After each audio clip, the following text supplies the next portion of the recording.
Welcome to Studio One Live. I'm Hey Rude the Guru, and this is Rude Radio. I know every town the same, every place I go. People telling stories about the on you. You can play it smart or just be a damn fool. Every town the same, every place I go. People telling stories about the block and how it's gone. Every choice you make leave consequences on you. You can play it smart or just be a damn fool. Or just be a damn fool. I know, I know, I go, I know, I go, I know. We will roast your program. And all YouTubers and content creators alike. Kong TV.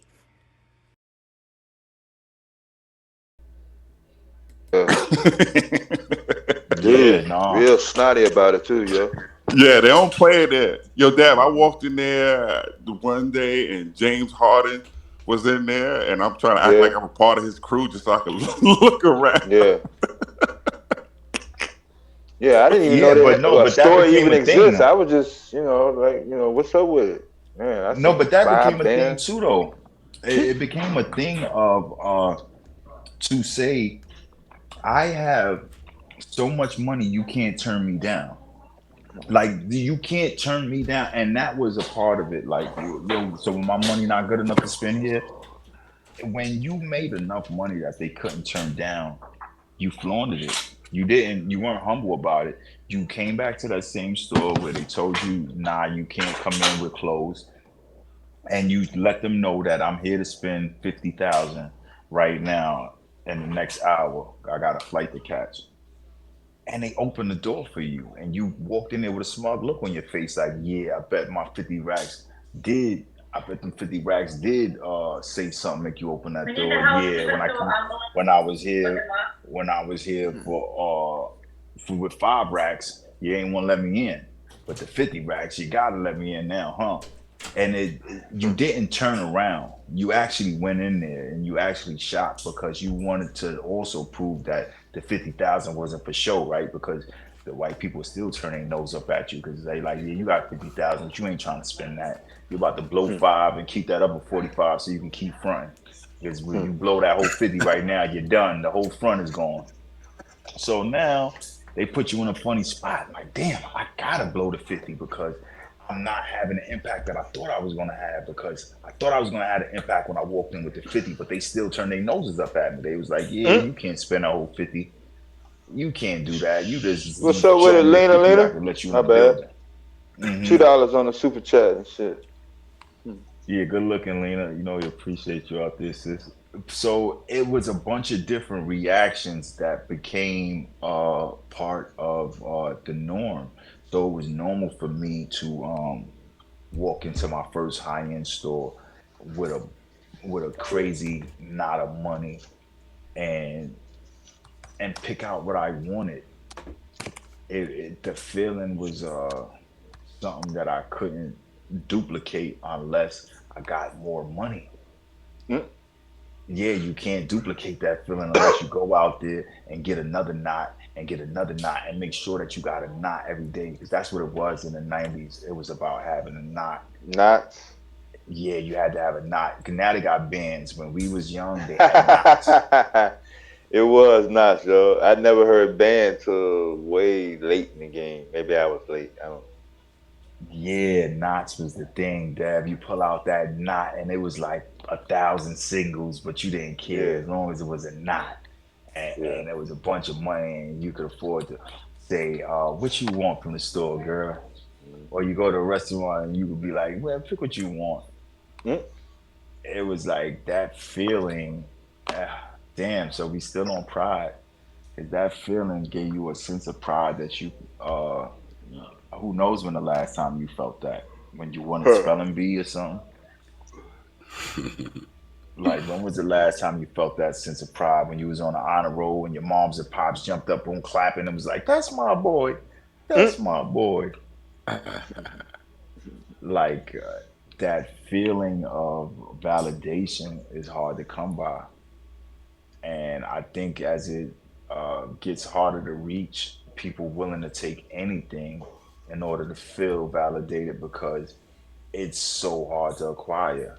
Like I said, you finally got in the store and you still not validated by the people, even when you got enough to get in the store. Because now it depends on how much you spend when you get in the store. Yeah. So it's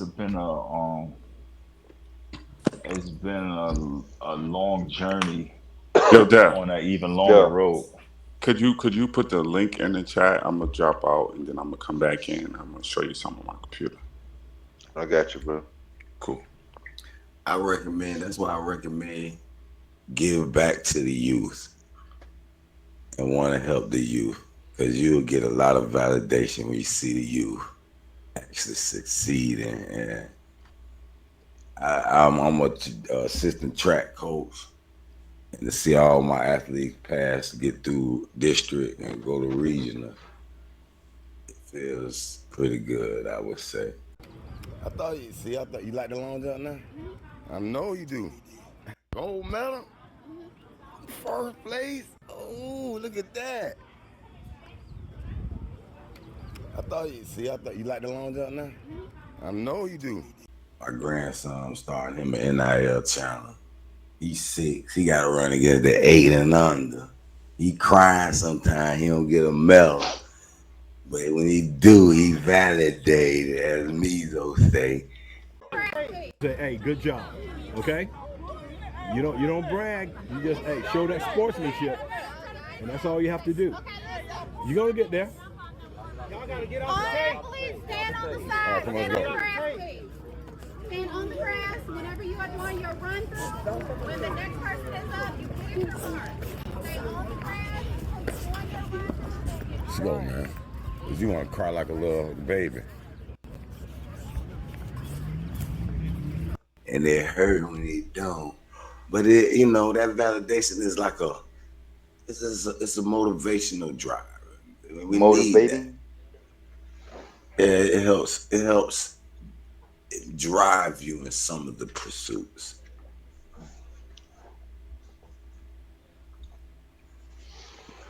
But I will say you have to learn to validate yourself. See, when No, you it's learn funny to that you said that, validate though, Hey Roo. yourself, then you give yourself that feeling, and you don't need others to validate.